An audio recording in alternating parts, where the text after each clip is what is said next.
მოგესალმებით მედია კავშირი ობიექტივი განაგრძობს პირდაპირ ეთერში ტელე და რადიო მაუწყებლობას თქვენ უსმენთ და უყურებთ სოციალურ თემატიკას მე ჟურნალისტი ნათია მაზანაშვილი ვარ და მომდევნო 50 წუთის განმავლობაში ვიმუშავებ თქვენთან ერთად რა თქმა უნდა საინტერესო თემებით და საინტერესო სტუმრით რომელიც დღეს ჩვენთან გურჯაანიდან ჩამობრძანდა პატრიოტთა ალიანსის გურჯაანის რაიონული ორგანიზაციის ხელმძღვანელი ბატონი აკაკი ბეგაშვილია დღეს სოციალური თემატიკის სტუმარი მოგესალმებით ბატონო აკაკი პირველ რიგში დიდი მადლობა რომ ხართ დღეს ჩვენთან ერთად და იღებთ გადაცემაში მონაწილეობას საღამო მშვიდობის. საღამო მშვიდობის.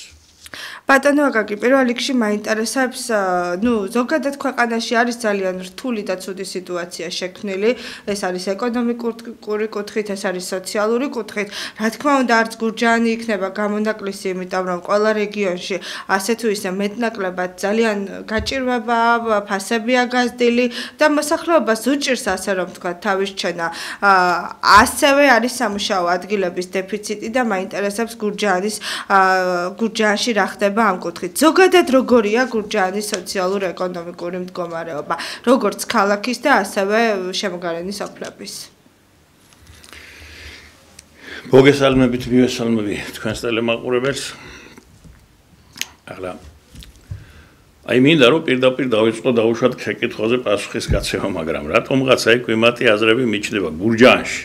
გურჯაანში როგორ უნდა იყოს ეკონომიკური მდგომარეობა კარგი, ვთქვათ ეს პირობითად რა? თუ ქვეყანაში არის ცუდი. მოგეხსენებათ ნებისმიერ საკითხს, ეს ეკონომიკური საკითხი იქნება თუ ნებისმიერი სხვა საკითხი სჭირდება მართვა. ქვეყანაში მართვა არ არის, ქვეყანა არ იმართება. ამიტომ ამბობ ხოლმე საუბარში რომ აი შემიძლია ვთქვა საქვეყანა, როგორც საქართველოს სახელმწიფო არ შედგა. არ შედგა, იმიტომ რომ არ არის სოფლის მეურნეობა, არ არის მრეწველობა, არ არის საერთოდ ეკონომიკური განვითარება, საერთოდ არ არსებობს, არ არსებობს კონცეფცია, რის მიხედვითაც უნდა იმართებოდეს და აბსოლუტურად ზედმეტი იქნება გალამაზება იმ სიტუაციებისა, რაც ქვეყანაში ხდება და ისევე იგივეა გურჯაანშიც, ხო? რა გავალამაზო ეხლა, რა ვთქვა, ჩემი რომ ძალიან სულით და სულით მინდა რომ ვთქვა, ჩემ რაიონში ყველაფერი ძალიან კარგად არის, მაგრამ სიცურვეს ხო ვერ ვიტყვი.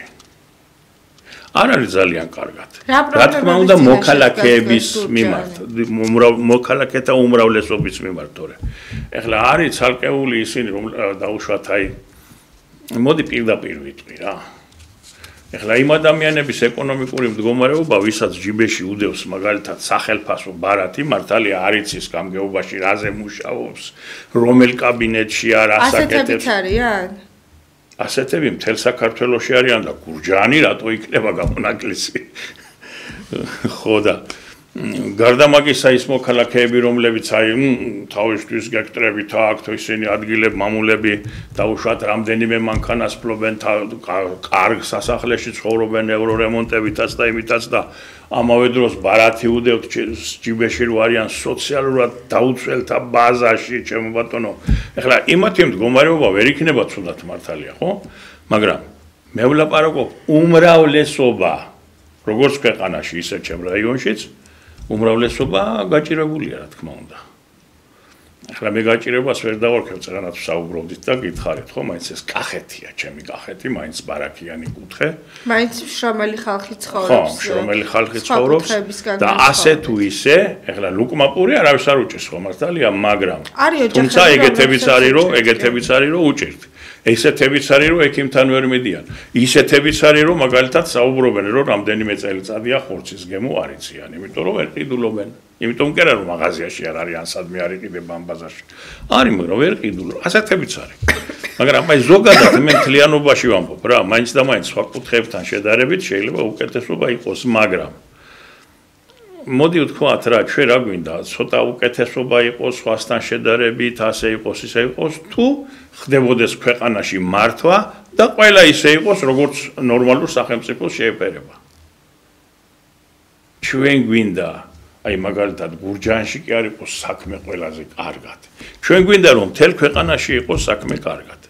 ამისათვის კი ნათია საჭიროა ეროვნული განვითარების პროგრამა და ქვეყნის მართვა, რაც არ არსებობს. გნებავთ ახლა შემიძლია მამაო ჩვენ უსავით ვიცი, ჩამოვაყოლო და გითხრათ რატო არ ხდება მართვა. რატომ ვერ ხდება? თუ არ ხდება? აბსოლუტურად არა აქვს მაგას მნიშვნელობა. ეს არ არის კეთილინება. ეხლა მოდი ესეთი რამე თავისუფლად შეუძლია ხელს. მოდი თავიღოთ და გავშალოთ სოფლის მეურნეობა. კი ბატონო. და შემდეგ სხვა დარგების მიხედვით განვავრცოთ თემა. მე მაინტერესებს სოფლის მეურნეობა, როგორ არის თუ არის საერთოდ გურჯაანში მოწესრიგებულად დალაგებული. რა თქმა უნდა, როგორც სხვაგან, ისე გურჯაანშიც რამე წესრიგია. იმიტომ რომ ნახეთ, გურჯაანი გამოირჩევა იმით, რომ არის ძალიან ბევრი ატამი. ძალიან ბევრი ყურძენი. რთველი აქტიურად მიმდინარეობს ხოლმე, ძალიან ბევრი ყურძენი იკრიფება. ნუ კიდევ მე მგონი არის გარგარიც არის თუ არ ვცდები. კი. გარგარი კლიავი, სხვადასხვა არის. ჯუჯა კაკალიც გააშენეს ქვევით. კი, ვაშლიც ძალიან ბევრი და მე მაინტერესებს როგორ ხდება ამ ყველაფრის რეალიზაცია. იმიტომ რომ ეხლა უყურეთ ამ ზაფხულს იქნება ეხა მალე უკვე ატმის სეზონი.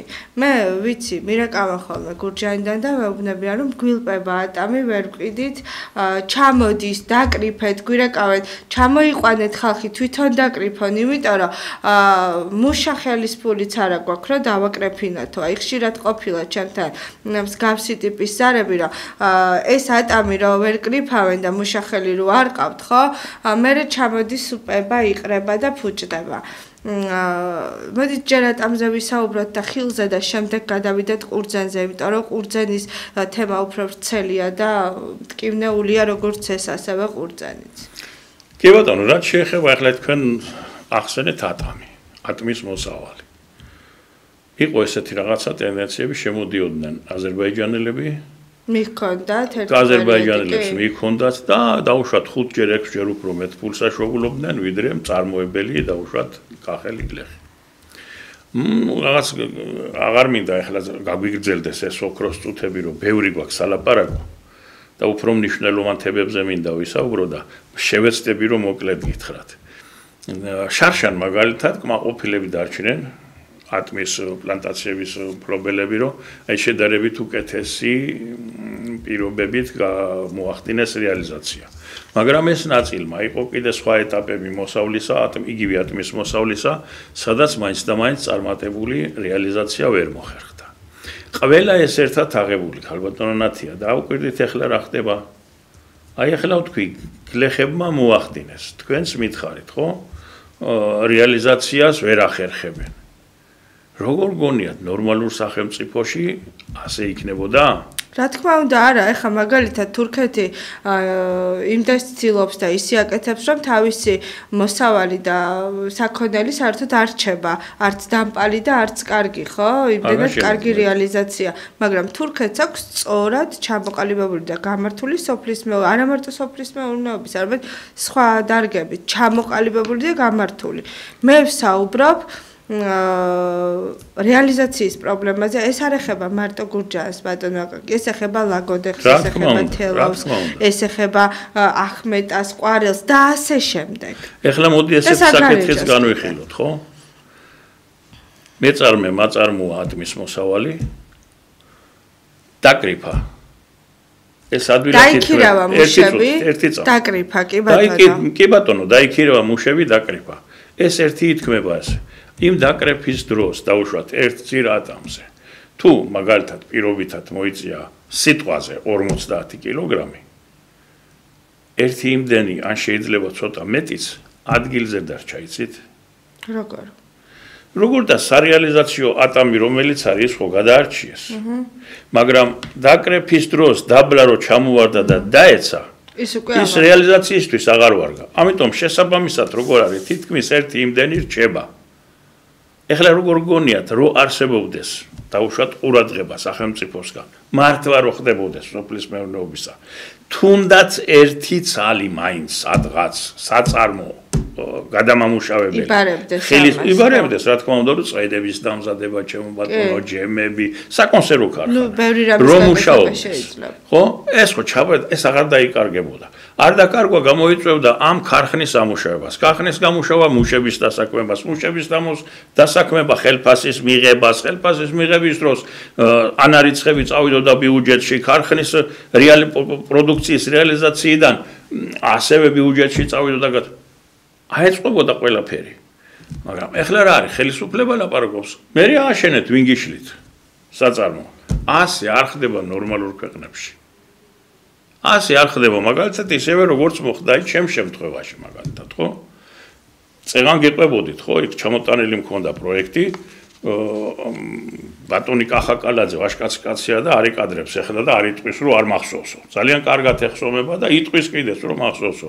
ჩამოტანილი იყო პროექტი, როგორ შეიძლებოდა რომ 6 თვეში იმ სამსახურიდან, სადაც მე ვიყავი დასაქმებული, იმ სამსახურიდან 6 თვეში 300 ახალი სამუშაო ადგილი დადებულიყო, 1 წელიწადში 3000 და 3 წელიწადში უკვე 15000 ახალი სამუშაო ადგილი იყო.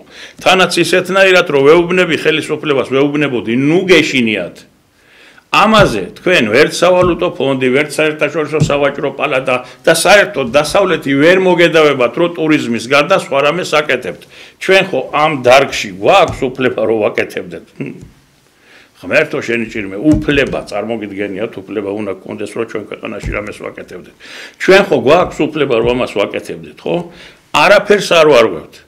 მაგრამ ეთყობა მე როცა მობეზდათ და თქვენს რომ არ უნდათ ეს საკითხის, ამ საკითხის წინ წამოწევა, ერთშვენიერ დღესაც გამომიყვანეს იქიდან და ახლა ნუ აგერ ეს ობიექტი ისევ ისე წარმატებულად მუშაობს როგორც მე ავაწყე მაშინ, ხოლო ეგ არის რომ იქ დარჩენილი მოგება მაგალითად ჩეხეთის ეკონომიკის გაჯანსაღებას ხმარდება.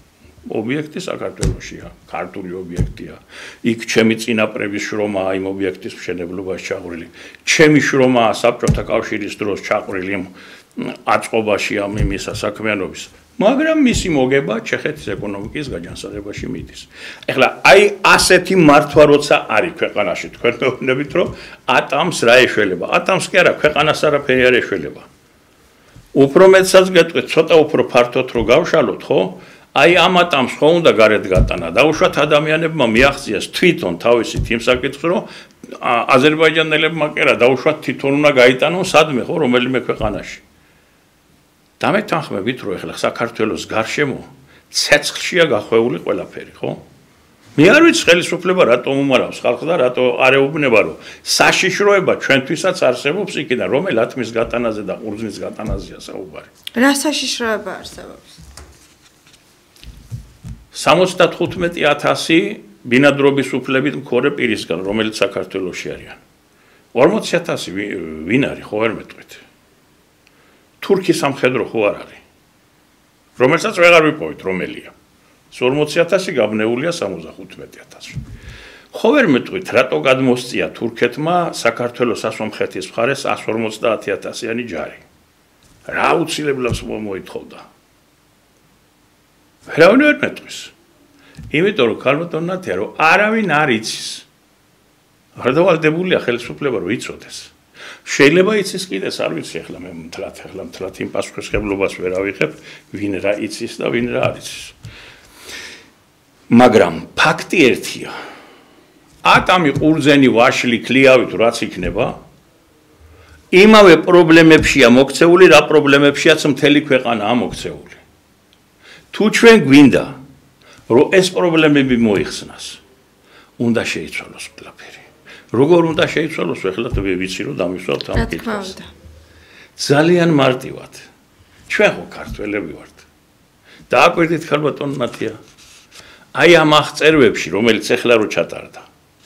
როგორც ლაპარაკობენ 1.240.000 ქართველი დაფიქსირდა საქართველოში, ეს კატასტროფაა. დაუშვათ 1.5 მილიონის დაუშვათ ვერ მოახერხეს და ვერ დააფიქსირეს და სადღაც არის ხო გამოვიდა თქვათ პირობითად სულ 1.700.000 ქართველი. 1.700.000 ქართველია 7-8 მილიარდიან მსოფლიოში, ხო? ეს ხო გამოიწს?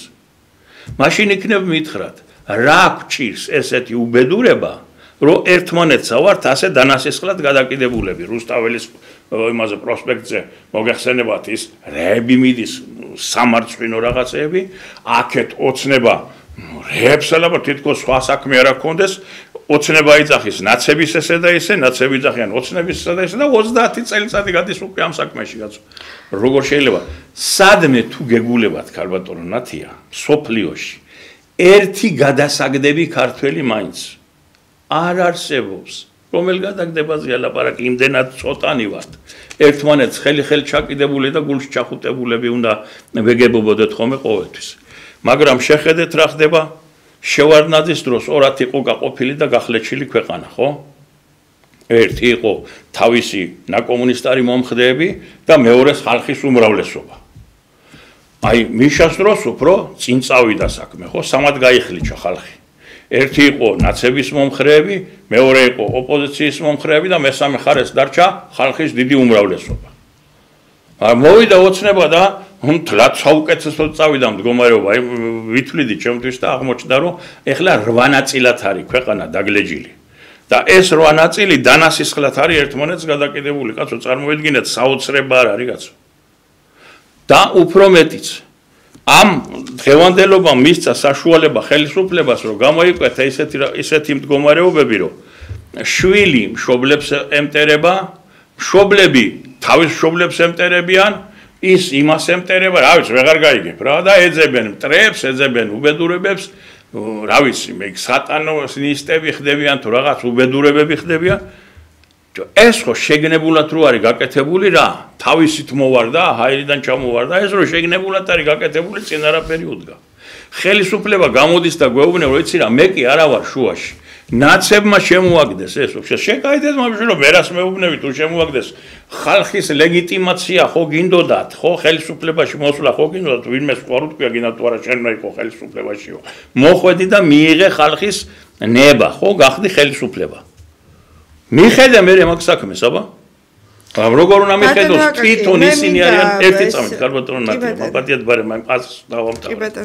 უყურეთ, როგორ უნდა მიხედოს ხელისუფლებამ, როცა თვითონ ისინი აქ არიან. აი წერნავს საუბრობდით და მე გითხარი, რომ მე ვიყავი გურჯაანში შტაბის უფროსი ოცნების, ხო? აღარც ერთი კაცი აღარ არის აქ. ახლა თუ თქვენ ნებას მომცემთ ბატონ ბიძინას მივმართავ ახლა რა, ბატონო ბიძინა. სტიქიის დროს რო ჩამობძანდით გურჯაანში, სტიქიური მოვლენების აგვისტოს თვეში 2012 წელს. ჩემი მანქანით რო ჩავედით, ხვევით, ნაკვეთებში რო ნახეთ ხალხი.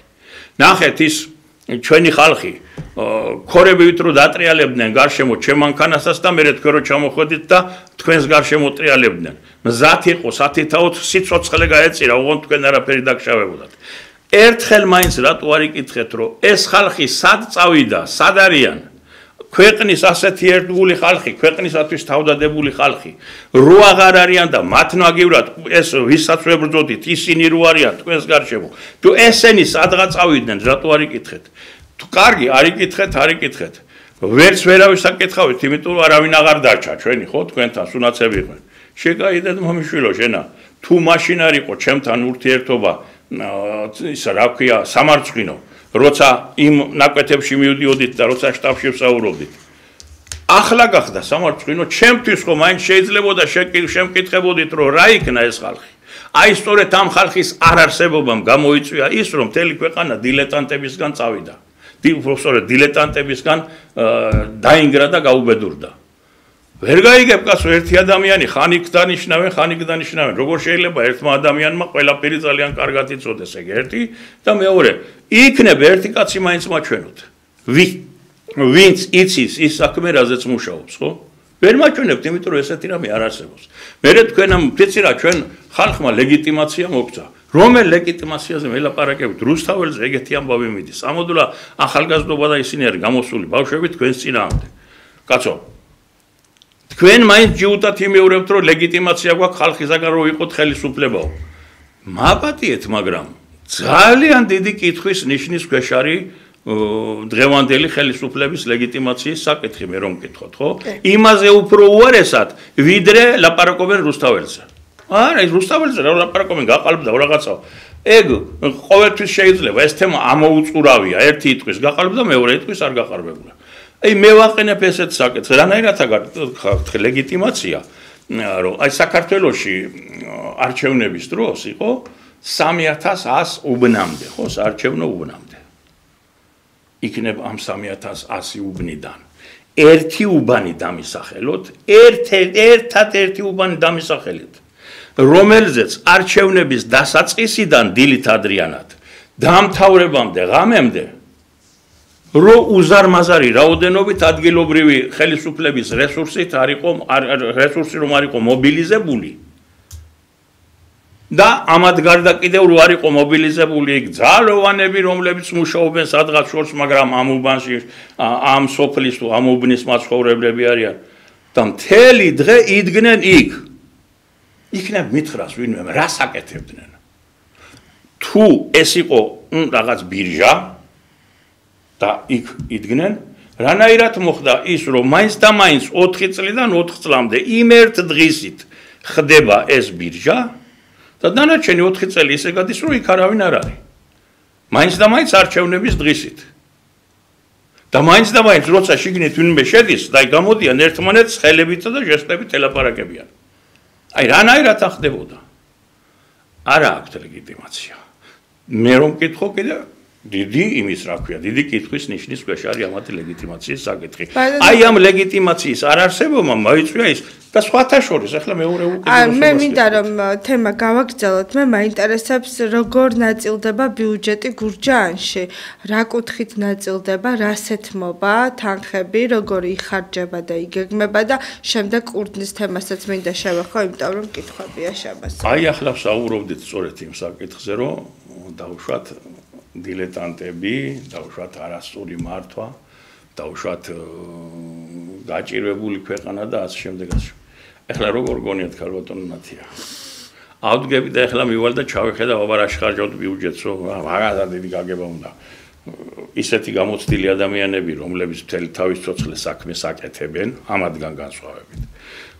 შიგნით შესვლაც არ უნდა იგრეც ხედავენ, სად და როგორ იხარჯება და გეგმიური რო არ არის ეს ხარჯვა და აი უпроსტորედ მაპატიად რენტაბელური რო არ არის ეს ხარჯვა ქვეყანას არ ეთყობაზე და აი თქვენ ტეღანტი რა გაკეთდა აი ამ 4 წლის განმავლობაში ბატონმა გიორგიმ რა საქმეები გააკეთა გურჯაანში ახალი მერი რაიონის გამგეობამ რა უნდა გააკეთოს რა შეუძლია მაგრამ აი ახლა რაღაცები რო გაკეთდა წინ არაფერი არ უნდა ხო აი მე როგორც ვიცი რა მსხვილი პროექტები დაიგეგმა მსხვილი პროექტები მაგრამ ეს მსხვილი პროექტები მე როგორც ვიცი გონი ევროკავშირის ის არის ვალი ხო კრედიტი გამოყოფილი კრედიტით რომლითაც აკეთდება დაუშვათ აი წყალსადენები სოფლის მაგრამ ყველა სოფელში მოწესრიგდა თუ ვერა ეს არა ჯერ არ არის დასრულებული, მაგრამ სამუშაოები მიდის, მაგრამ კიდევ ვიმეორებ, ეს არის ევროკავშირის რამდენადაც ვიცი რა, ზუსტად ახლა დაბეჯიტებით ვერ ვიტყვი, რამდენადაც ვიცი, ეს არის ევროკავშირის თანხები და კაიდან მომშვილები იყვნენ ერთიანი აითვისებდნენ, აბა და სხვათა შორის სპეციალურად მე რომ მკითხოთ, სპეციალურად არის მიმართული ეს თანხები, რომ უნდა დაიხარჯოს ინფრასტრუქტურაში, იმ საკითხებზე, რომელიც უკუგებას არ იძლევა, რომ ქვეყანას ეს უარჩევს. სკოლების ინფრასტრუქტურა რა მდგომარეობაშია? მე ვიცი ბატონო, არ სახარბიელო მდგომარეობაში ნამდვილად. გურჯაანის რაიონში ძალიან ბევრი ძველი სკოლაა და საბავშვო ბაღი. აი ეს თემა ძალიან მაინტერესებს, იმიტომ რომ დღეს გეგმაში ქონდა რომ განათლებაზეც გვესაუბრა და ეს არის ყველაზე მთავარი პირობა, რომ ინფრასტრუქტურა იყოს მოწესრიგებული სკოლების და საბავშვო ბაღების. ალბათ მე თვითონ ვისაუბროთ, კი ბატონო და ვისაუბრებთ ახლა იმაზე, რომ საბავშვო ბაღები ნამდვილად კეთდება. ვისაუბროთ და აღმოჩნდება, რომ დაუშვათ სკოლებში აი რაღაც განსაკუთრებული რემონტები კეთდება. და როგორ გონიათ ახლა მე ჩავთვალო, რომ ქვეყანაში ეს სიკეთეა? არა, რა თქმა უნდა, მე უბრალოდ მაინტერესებს თუ არის კიდევ ძველი სკოლები, ძველი ინვენტარი შიგნით, თქვენ უფრო მოგეხსენებათ, აი რამდენად არა, ახლა რა საგანგაშო მდგომარეობა არ არის, სადაც საგანგაშო მდგომარეობებია. კეთდება, იქ რაღაცები ნამდვილად კეთდება, ახლა რაც ხელი მიუწვდება და რაც შეუძლიათ ეს კეთდება. მაგრამ ჩემთვის ეს დამაკმაყოფილებელი არ არის, როგორც მოქალაქისათვის. ქვეყანა არის გაჭირებული, კაცო. ჩავარდნილია ქვეყანა. აი ახლა ადამიანები დაუშვათ, ხო? მე წეღანა ვახსენე რომ კახეთი მაინც ბარაკიანი კუთხეა და ხალხს იმდენად არ უჭერს, იმას კი არ ანიშნავს რომ არაფერი არ უჭერს. კახეთში არიან ადამიანები რომ ექიმთან ვერ მიდიან. არ აქვს საშუალება. ახლა თქვენ მეტყვით რომ ხო არსებობს სოციალური დაზღვევა სახელმწიფოსგან, ხო? კი, არსებობს. მაგრამ ეს დაზღვევა არასაკმარისია ჯერ ერთი და მეორეც იმ დაზღვევას რა კუდებიც აქვს იმას ხო ხედავ კაცო. აქ სუსხარამია, სუსხარამეზია საუბარი. აქ არ არის ადამიანის კურნალობაზე და უпростоრედ განკურნებაზე საუბარი. აქ ლაპარაკია იმ მაფიაზე, რომლებიც სწორედ ამ ჯანმრთელობის დაცვის პროგრამით ალბათ ამ თანხებს იყოფენ თუ რა ვიცი რა ჭირს აკეთებენ, იმიტომ რომ მე ამ დაზღვევით მორჩენილი ადამიანი ვერ ვნახე. მე მაგალითად თვითონ პირადად რო დამჭირდა, თვალისის მქონდა რაღაცა. ხო? დაფინანსდა. მაგრამ როგორც კი დამჭირდა გაგრძელება, უენას არქებული გახსო და მორჩი იძულებული გახვდი სხვა რამიდან მომეძებნა, ხო? მაგრამ აი მიხომ სხვამ ვერ მოძებნა.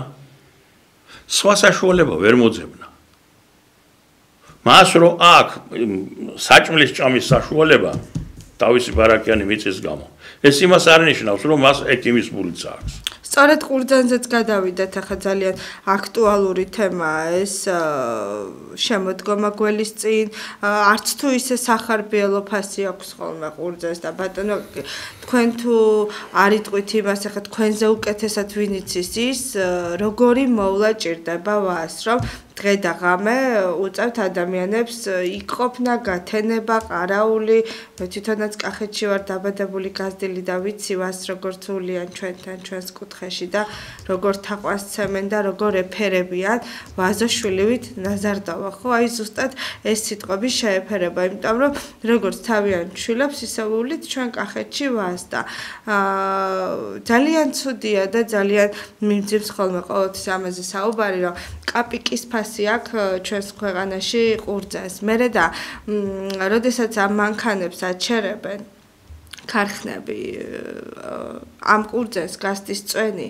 და კარგავს თავის ძალასაც და ხარისხობრივ თვისებასაც და წონასაც და წონასაც და ყველაფერს და მერე შემდეგ უკვე ის კაპიკებში იბარებს და გლეხი რჩება წაგებული იცით ერთხელ თელავში ვიყავი გამაჩერეს და უბრალოდ მე გავაჩერე ყურძანი მიხონდათ და მე ვთხარი რომ რამდენში აბარებთ მე რამდენში ვაბარებო დილიდან რიგში ვიდექიო და წამოვედიო რომ ახლა სხვა ქარხანაში მივიდაო იმიტომ რომ სულ გავუვიდაო წვენიო აი შეხედეთო ყურძანი მართლა რო ავედი მანქანაზე და ვნახე სულ გაფუჭებული იყო ახლა რა ამ სიცხეა მაინც ხო შემოდგომა ხან ჩვენთან ხო ტემპერატურის ის არ არსებობს ახლა მაგალითად ისეთ საშინელი გაზაფხული გქონდა ხან შემოდგომა ისეთი ცხელია და ხან ისეთი ცივია ამას ვერ გაიგებს ადამიანი ხა სითბოში იმ ყურძანს რა მოუვა ბატონ კაკო გახვეწებით მითხარით რა რა შეიძლება სიცხეში ყურძანს სიცხეში ყურძანი დატკბება უფრო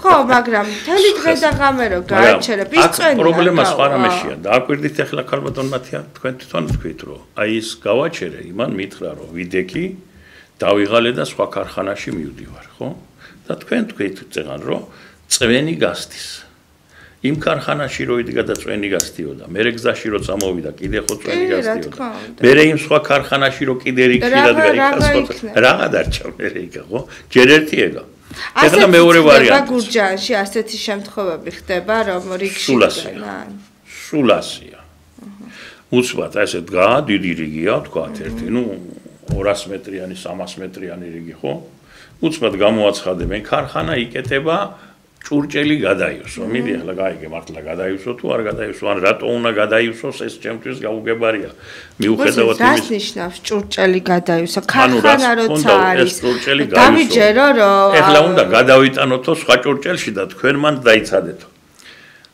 ქალბატონათია ესეთი რამე აბსურდია არ არსებობს სისულელია არ არსებობს ის როცა მიხო თუ მოედავები ის რაღაც სხვანაირად რომ რატო აკეთებ ამას ეს გეტყვის მე ვარ ბიზნესმენი ხო ჩემი ნება მინდა საერთოდ არ მივიღებ შენას მენავები და იცით რომ მართალია ისა ამ შემთხვევაში რა სისტემაც არის ახლა ქვეყანაში ხო იმ სისტემის მიხედვით სწორედ ასაუბრობს რატო ახლა დააკვირდით აკაკი ბეგაშვილმა მიიტანა ყურძენი ვინ არის აკაკი ბეგაშვილი? რატომ მიიტანა ქარხანაში? აქციონერია? არა. ფერმერია? კი ბატონო, წვრილი ფერმერია. მაგრამ ქარხანაში ხო არა აქვს არავით არის წილი, ამიტომ ის ქარხანა ამას რასაც უნდა იმ პასზე უგნება. კაკო ბეგაშვილი არის ათასობით და ქარხნის მეპატრონე არის ერთეულები. ამიტომაც იკრიბებიან ხოლმე სრულიად აშკარად, ხო? ადგენენ პასს, რომ ერთი პასი კონდეთ. რომ მივლენ იქა, ხო? ჩამბარებლები ყურძნისა. ერთი პირი კონდეთ ერთმანეთს, რომ არ გადაასწროთ. აი ახლა ავიღოთ პირობითად, ხო? 75 თეთრი იყო, მერე 80 თეთრი იყო, ხო? 1 კილოგრამი ყურძენი. ქარხანაში ყურძენი რო შედის გადამუშავების შედეგად ესენი ხო პრესში ატარებს ქარხანა, ხო? 75%-ია გამოსავლიანება, ანუ 1 კილოგრამი ყურძნიდან მზადდება 750 გრამი, ანუ 1 ბოთლი ღვინო, ხო? მაგრამ ახლა უყურეთ ქალბატონ ნათია. ეშმაკოვარაში მდგომარეობს, კახური ყურძენი ტკბილია. ძალიან ტკბილია. კონდიციაში ხო უნდა მოიყვანოს იმან, რომ ღვინო რო დაამზადოს, ხო? კონდიციაში უნდა მოიყვანოს სპირტიანობა. რომ შაქარი რო დაიშლება, ანუ სიტკბო რო დაიშლება, ხო? უნდა იყოს კონდიცირებული, ნუ რამელ ღვინოსაც აყენებს იმის ნაირ შესაბამისად. რით უნდა მოიყვანოს კონდიციაში, ხო ვერ მეტყვით? წყლით. აბა სხვა რამე არ არსებობს, ხო? აზავებს წყალს? არ შეიძლება სხვანაირად. ტკბილია ძალიან. რაც ტკბილია, ნუ რო დადუღდება, სპირტიანობაც მაღალი ექნება, ხო? და ყურძენს ღვინოს ესეთ თვისება აქვს, რაღაც განსაკუთრებულ პერიოდამდე დადუღდება და სპირტად გარდაქმნის შაქარს, მერე თუ კიდე არის შაქარი, ის აღარ დაშლის და აკონსერვებს. და ჩათვალეთ, რომ ის ღვინო უკვე გაფუჭდა. იმიტომ რომ ის ხარისხიანობა აღარ ექნება. ამიტომ მეღვინებთ, ნუ იცის ძალიან კარგად ეს ყველაფერი მოყავს კონდიციაში. ის თქმა მინდა იცით, 1 კილოგრამიდან გამოდის 1 ლიტრა ღვინო თითქმის. მაგრამ მოდი ამას თავი დავანებოთ იმ 250 გრამს, ხო? 750 გრამი ერთი ბოთლა ხო არის? გლეხს გადაუხადეს 75-80 თეთრი 1 კილოგრამში, ჩამოასხეს ერთი ბოთლა ღვინო და გაყიდეს 25 ლარად, 18 ლარად, 40 ლარად, ხო? ერთი ბოთლა. რამე შესაბამისობას ხედავთ ამ ფასთა წარმოქმნაში? აი, წარმოიქმნა ფასი, ნუ ეკონომიკაში არსებობს ეს ტერმინულობა ფასს წარმოქმნა. და ეს სჭირდება სხვათა შორის ნორმალურ სახელმწიფოში ხელისუფლებასაც, ხო? რომ არეგულიროს ქვეყანაში თავისთან ფასები. აი, სად ჯდება ერთი გამაგებინეთ, ნედლეული 75 თეთრიანი, მას სხვა არაფერი არ ერევა, მხოლოდ ეს ნედლეულია, დამზადდება პროდუქცია და მისი ამავე 75 თეთრის ღირებულების პროდუქცია დამზადებული უკვე მზა პროდუქცია ღირს 25-დან 40 ლარამდე სარეალიზაციო ფასი. აი რამეს ხედავთ ამ 75 თეთრსა და 40 ლარს შორის კავშირში? და რა თქმა უნდა, შემდეგ უკვე გლეხი რჩება წაგებული ამ ყველაფრიდან გამომდინარე, ხო? თავისთავად. სხვათა შორის საბჭოთა კავშირის დროს იყო ესეთი პრაქტიკა. დიახ. როცა მუშაობდა დაუშვათ მეურნეობა, ეს იყო კოლექტიური მეურნეობა თუ ეს იყო საბჭოთა მეურნეობა. ყველა მიცოდა, რომ ეს იყო ცალკეული ობიექტების გარდა. ეს იყო წამგებიანი. მაგრამ მე ადგენენ და ზედ მიაბეს ღვინის ქარხნები. უпростоრეთ ღვინის ქარხნებს მიაბეს მეურნეობები. რომ ღვინის ქარხნები ყველა მუშაობდა მოგებაზე. რომ მე დაებალანსებინათ. დღეს ერთით ცალკეა დარჩენილი და მეორეც. ერთი ხალხთან არის, მეორე მაფიოზებთან. იმიტომ რომ მე ამათ ბიზნესმენებს ვერ დავარქმევ, იმიტომ რომ თუ შენ ამ გაჭირებულ ქვეყანაში ქონდა საშუალება და რამდენიმე ათეული მილიონი დააბანდე და ააშენე ქარხანა, კაი ვინ მოგწე მილიონები გაჩერებულ და ეკონომიკურად ჩავარდნილ ქვეყანაში. ამიტომ მაფიოზი ხარ, არა ხარ.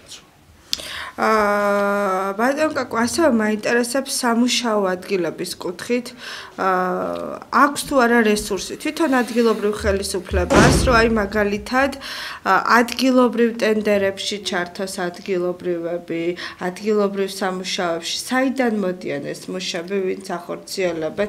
ეს ზოგი ხო თბილისში იგებს ტენდერს, ხო? მე ასე ვიცი, ხა ძირითადად სამუშაოები, რომლებსაც აკეთებენ და ასრულებენ ჯგუფები, ესენი არიან უკვე ტენდერებში გამორჩენილი. ნუ ტენდერის გარეშე არსად არაფერი აღარ კეთდება. ელემენტარული ფოტოებით რო გადაიღო, ტენდერში უნდა მიიღო მონაწილეობა, რაც აბსურდია, იმიტომ რომ ჩემთვის მაგალითად მიუღებელია, ხა მე მაგალითად სადმე რომ მინდოდეს მონაწილეობის მიღება ტენდერში, უნდა მქონდეს ბრუნვა შეპესეზე და ასე შემდეგ და 1000 საბუთი ვიქნებ, მე უკეთესად ვაკეთებ, ვისაც ის ბრუნვები აქვს, ხო? ვიღაცამ ნულიდან ხო უნდა დაიწყოს რაღაცა, ხო? კი ბატონო, ჩვენ მივედით, ვიარეთ და ისევ იქ მივედით, რომ საიდანაც წეღავ თქვი, რომ აქედან დაწყება არ შეიძლება, იმიტომ რომ ქვეყანაში მართვა არ არის. კი ბატონო, თქვათ ეხლა ტენდერების საკითხიც. ნათია კი მიიღებს მონაწილეობას ტენდერში, შექმნის ამ დოკუმენტებს, მაგრამ გაიმარჯვებს. თუ წეღან ჩვენ შევთანხმდით, რომ ქვეყანაში მართვა არ ხდება და ის რაც ხდება მართვასთან არავითარი კავშირი არ აქვს. მაშინ რატო გამოხდება დაუშვათ ერთ-ერთი კომპონენტის, ამ შემთხვევაში ტენდერების კომპონენტის ნორმალურად წარმართვა. და არც იმართება, ხო? აგერ არის ახლა მაგალითად წეღან ახსენეთ თქვენა დიდი პროექტები. ავტობანები გაკეთდა, ხო? ვინ გააკეთა? ჩინელებმა. ჩინელებმა გააკეთეს. მაგრამ ახლა ერთი ზამით ჩინელებმა გააკეთეს. მაგრამ რა შუაში იყო იქ დაუშვათ გურჯაანის რაიონის სოფელი ახაშინის მოსახლეობა, რომელიც ამხელა უბედურებას ჩაყარეს. ჩინელები აშენებენ ავტობანს, ეგრეთ სოფელ ახაშენში ჩამომდინარე ჭერემხევის მდინარეზე, რომელიც თურმე თქვენ წარმოიდგინეთ, ქალბატონო ნათია, თურმე ეს ჭერემხევში არსებული ბალასტი, თურმე ცალკეული მოქალაქეების საკუთრება ყოფილა, წარმოგიდგენიათ კაცო.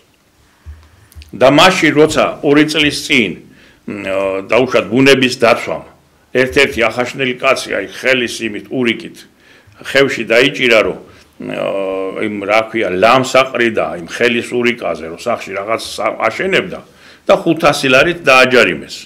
ჩინელები მოვიდნენ და ეს რა ქვია გამზადებული ეს რა ჭერემხევი ეს აი საბჭოთა დროს ალაზამშენი იყო ესეთი ორგანიზაცია იმათ გააკეთეს სანაპირო ნაპირდაცვითი სამუშაოები და აი ბეტონის ფილებით არის ისა რა ქვია ნაპირები გამაგრებული რომ ძალიან ცუდი მდინარეა რა ბევრი უბედურება დაატრიალა იქ სოფელში ისავარგულები წაიღო და 1000 რაღაცები და გააკეთეს მაშინ ეხლა ჯერეს კაცი დააჯარიმეს 500 ლარით რომ ხელის ურიკითო ლამირად მიყავს და ჩინელებმა 6-7 მეტრაზე სიღრმეში ჩავიდნენ მოთხარეს ეს მთელი მდინარე და ამით არის ავტობანები გაკეთებული.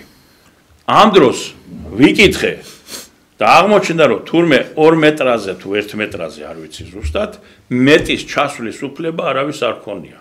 ეს 1-6-7 მეტრაზეა გათხრილი და ეს ნაპირდაცვითი სამუშაოები რაც იყო გაკეთებული მაშინდელი ხო საბჭოეთის დროინდელი ძირი გამოეთხარა ეხლა ერთხელ მოვარ და უკვე წყალი წაღებულია ნაწილი ეხლა ალბათ კიდე იქნება წყალდობები დანარჩენსაც წაიღებს და ისევ სავარგულებში გადავარდება და ისევ ამ დაუშვათ გაჭირებულ ხალხს დააზიანებს წარწმებს იმებს რა ქვია თავის ვენახებს ეხლა აი ასეთია სურათი ასეთია მართვა ქვეყნისა ქვეყანაში და ამიტომ ეხლა რო თქვათ რომ გურჯაანში აი სხვანაირად როგორ არის სხვანაირად აიცით მე ვფიქრობ ბატონ კაკო უფრო რომ რამდენჯერმე ადრე გაჟღერდა როდესაც კვირიკაშვილი იყო პრემიერ-მინისტრი დეცენტრალიზაციაზე რომ უფრო მეტი თავისუფლება უფრო მეტი ბიუჯეტი უნდა ჰქონოდა რაიონს და თვითონ უნდა განეკარგათ თუნდაც სოციალური დახმარება თუნდაც სხვადასხვა კუთხით დაგეგმილი აქტივობები და არ უნდა ყოფილიყო აი ასე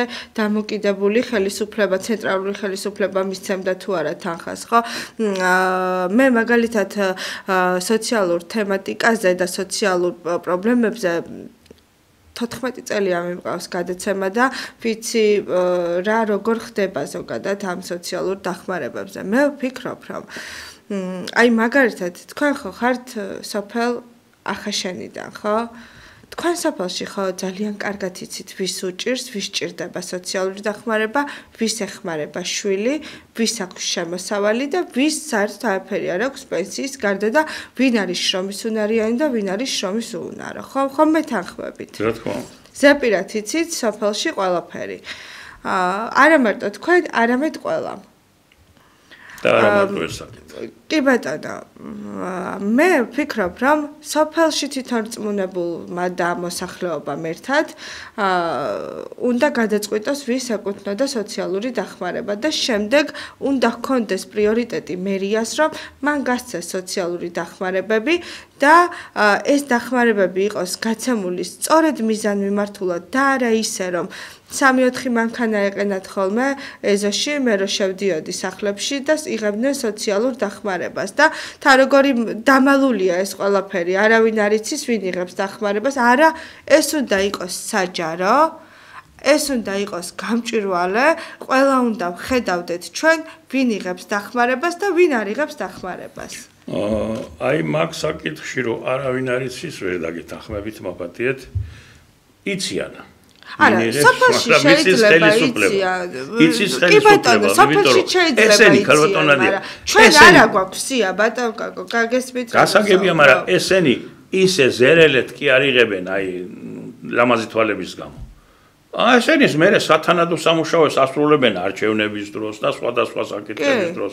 აბა დაშინებაც ხომ მიდის სოციალურად დაუცველი ადამიანების, რომ თქვენ მე ვიცი პირდაპირ შევესწარი ხელისუფლების ერთ-ერთი დეპუტატის მხრიდან ბორჯომში პირდაპირ ოჯახში შევიდა და უთხრა თქვენ მოგეხსნებათ სოციალური დახმარება და ახლა ადამიანი რომელსაც პურის ფული არ აქვს იცით ხო რა თქმა უნდა ვერც ერთი მხრივ გაამტყუნებ ერთი მხრივ ვერ გაამტყუნებ იმიტომ რომ ის არის დამოკიდებული იმ 60 თუ 100 ლარზე და ის მისთვის არის პურის ფული ხომ ასეა უკვე ვეღარ იგებს თავგზაერება ადამიანს რა გააკეთოს აი ეს არის სწორედ რომ ეს არის საშინელი რეჟიმის სისტემა კიდევ გამოყოლილი ეს მუქარა ადამიანებზე ზეწოლა ეს არის დანაშაული, იცით?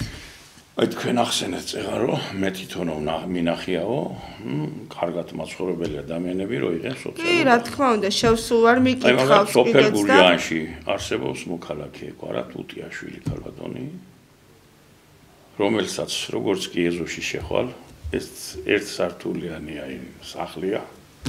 ეზოში რო შეხვალ, უკვე დაინახავ რომ არა აქვს საშუალება და ეზო ანგრეულია ფანჯრებზე მინები არა აქვს რომ ჩასვას და ცელოფანი აქვს გაგრული შიგნით რო შედიხართ ბინაში იატაკი არა ეს სოფელ გურჯაანში უკაცრავად კი სოფელ გურჯაანში შიგნით რო შეხვალ სახლში იატაკი დაბლა არა აქვს და მიწიანი იატაკია მაღლა თუ აიხედავთ ესე ჭერში დაინახავთ რომ საჩვეულებრივ ჩანს შიფრებიდან დაძველებული და გატეხილი შიფრებიდან და როცა შეეკითხებით რომ კი მაგრამ წვიმის დროს რა ხდება გაჩვენებთ მაშინვე ეს ყოჩაღად რომ აი მე მაქვს სათლები ეს მერმა იცის სულ ყველა მიცის და რატო არ ეხმარებია რატო არ გამოიყენებთ თანხები ამ სათლებს უდგავს წვიმის დროს მე რომელიც გაიხსება გადაღურის ისევ და უდგავს ესე ზანამ წვიმა მოდის ამ დღეში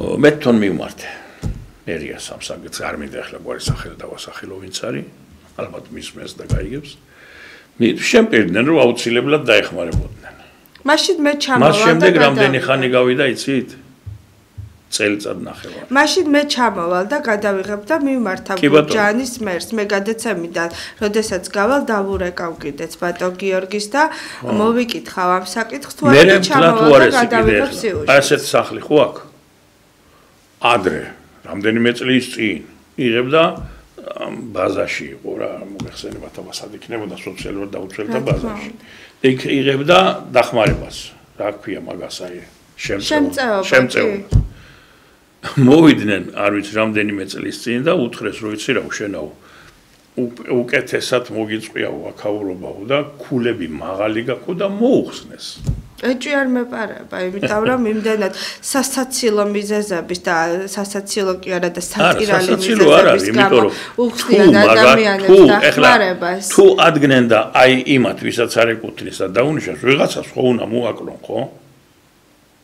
აი მე მაინტერესებს იცით აი რომ გავალ გადაცემიდან აუცილებლად დავრეკავ გურჯაანში მერთან და გავარკვევ ამ საკითხს რომ აკეთებთ საბავშვო ბაღებს, სკვერებს, გზებს, საუბნო გზებს, სანიაღვრე არხებს და ასე შემდეგ და ალამაზებთ თუ ალამაზებთ კიდეც ეგეც არ ვიცი არ ჩამოსულ ვარ გურჯაანში თუმცა აუცილებლად ჩამოვალ გადამღები ჯგუფით და გადავიღებ მე მაინტერესებს ადამიანი რომელიც ღიაცის ქვეშ ცხოვრობს ნუ თუ არ არის თუნდაც ერთი ადამიანის სიცოცხლე პრიორიტეტი და ნუ თუ არ ჯობია ერთი სკვერის არ გაკეთება იმას რომ გადავარჩინოთ ადამიანის რატომ არ არის ეს ხელისუფლება და აი ეს ადგილობრივი თვითმმართველობა მე ყველა მერზე არ ვსაუბრობ ორიენტირებული იმაზე რომ ადამიანის სიცოცხლე გადაარჩინოს ნუ თუ ასე ძნელია ნუ თუ ასე ძნელია რომ შევიყვაროთ ერთმანეთი აი ძალიან მაინტერესებს იცით აი ახლა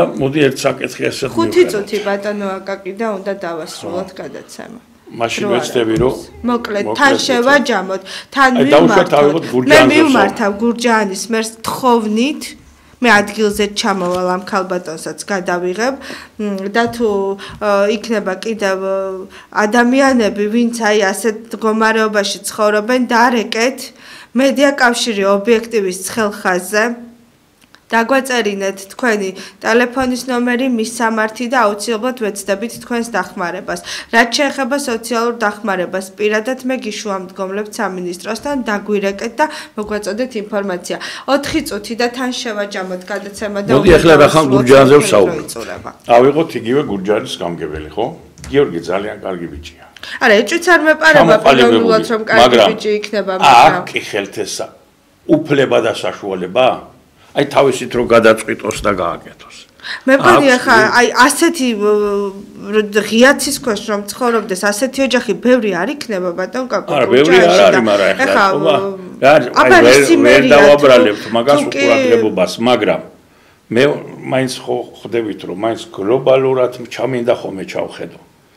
აი ის რაც თქვენ ბრძანეთ რომ უნდა გადასულიყო და უშუალოდ თავისი ბიუჯეტი უნდა ქონდათ თვითონა არა აქვს ქალბატონო ნათია ჩამოკიდებულები არიან ცენტრალურ ხელისუფლებას მაშინ უნდა როგორც სხვა რეგიონები აკეთებენ მე რომ ვაწვდი ხოლმე მოდი რადგანაც ცოტა დრო დაგვრჩა მაშინ უნდა ასე და მოდი ესე ვთქვათ გამოსავალი არსებობს თუ არ არსებობს ქვეყანაში რომ ესეთი უბედურებები აღარ იყოს არსებობს და ძალიან მარტივია გასაკეთებლად. მე როგორც გითხარით, წეღან აღნიშნე ბატონი ბიძინა ივანიშვილი, ახლოს ვიცნობ და შეხვედრი ვარ ხო და იქ ვისაუბრია კიდეც და იქ შტაბის უფროსი ვიყავი და შეხვედრებიც მქონდა. კი, მახსოვს 2012 წელს. კიდევ ერთხელ მაშინ თქვენ ნებართვით მიმართა ბატონო ბიძინა, გამოსავალი ძალიან ადვილია. ძალიან ადვილია. როგორიც აი მოდი ვთქვათ ესეთი საკითხი რა. პარლამენტში არის 150 კაცი ხო? ერთ კაცს დამისახელებთ, ვინც ხალხმა ნამდვილად ხმა მისცა და აირჩია. აი ვინც იმას არავინ არ იცნობდა, არავინ საერთოდ უცნობი სახეებია. ხმა მისცეს ბიძინა ივანიშვილს, ამ დროს ბიძინა ივანიშვილი სახში წავიდა და ესენი შემორჩათ ხელში ამ ხალხს. ესენი საქმეს ვერ გააკეთებენ. თანაც სათითაო ამადგანი კუდი აქვს გადაფსკვნილი სადღაც შორს. სულ ყველანი არიან გრანტებსა და რაღაცებში გახვეული და ეს ხალხი საშველია ჩვენგან, საშველი.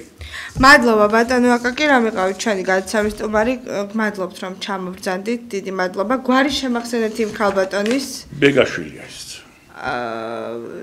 გაჭირვებულ ბეგაშვილი, ხო? კი ბატონო. ჩემი და იქნებ მოვახერხოთ. ვეღარ ვეხმარები ვეღარც მე. როცა მქონდა საშუალება. კი ბატონო. მადლობა. დიდი მადლობა რომ იყავით ჩვენი გადაცემის სტუმარი. გმადლობთ პატრიოტთა ალიანსის გურჯაანის რაიონული ორგანიზაციის ხელმძღვანელი ბატონი აკაკი ბეგაშვილი იყო ჩვენი გადაცემის სტუმარი. ნახვამდის.